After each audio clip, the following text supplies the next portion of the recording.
Hello everybody, welcome to another review. Today I'm going to be reviewing the brand new album by the BRITPOP band Pulp with their brand new album More. So Pulp's last record was released in 2001, and since then the band were either just playing shows live or they went on a hiatus, which they have been on one for quite a bit.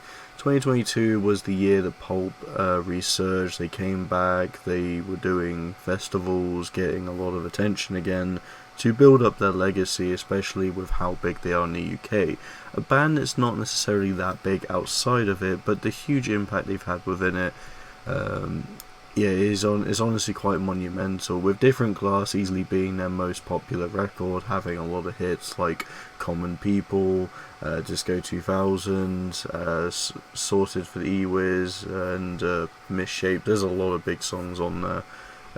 But yeah, we got new Pulp, and let's see how this one holds up. So Pulp, in my opinion, one of the aspects to it I like is they have this artistic rock blend to indie pop in their sound, and I think Pulp bring back elements of what feels like them into a more modernized sound. But while in translation, I feel like there's a little bit of muddiness to the whole direction they take. Not anything that feels too noticeable, but after a couple of listens, it's something that you might notice with the mixing, which I think is the only big gripe I kind of have with the record, because I feel the writing does feel like what I'd expect from Pulp. Now, these songs, I don't think any of them are destined to be huge hitters.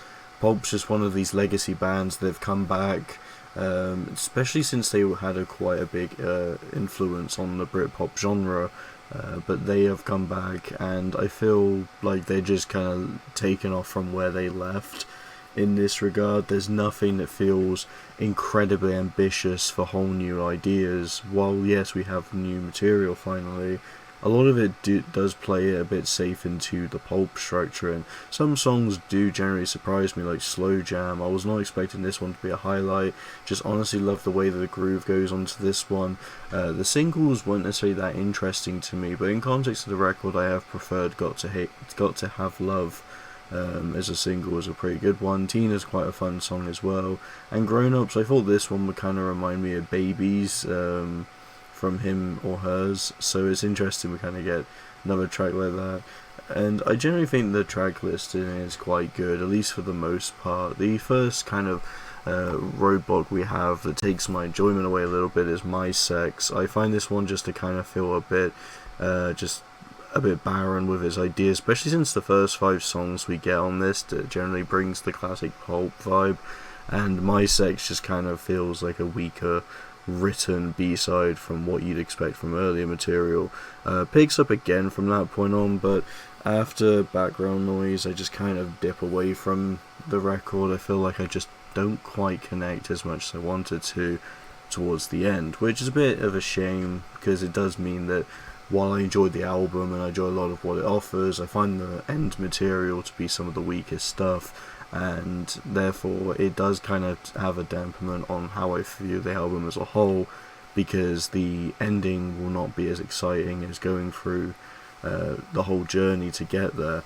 But with still the amount of good songs we have on here, that doesn't really necessarily take away much, and you still have a pretty good balance of great ideas, some decent and some not so decent. But Pulp here, for the most part, are bringing their A-game back. I feel like after following their 2001 record, this is definitely a lot better, and I think it has more of a concrete idea and structure the band wants to do. I think the break gave them a lot more time to think creatively about how they could approach a new record, and so on. I don't think this is going to even touch His and Hers or Different Class, but at the same time it still has a lot of the charm of Pulp, and if you're a Pulp fan, I fail to see how you're going to dislike this one. But that being said, that's all I have to say for this. I'm going to give it a 3 out of 5 because it is a good album, but not one I feel very strongly about. Just kind of one album I thought, hey, Pulp's back, listen to it and think, yeah, I can see why people like it. Probably grow on me more, but as of where I am, I still think it's good. So that being said, hope you'll enjoy. Thank you so much for watching, and see you in the next video.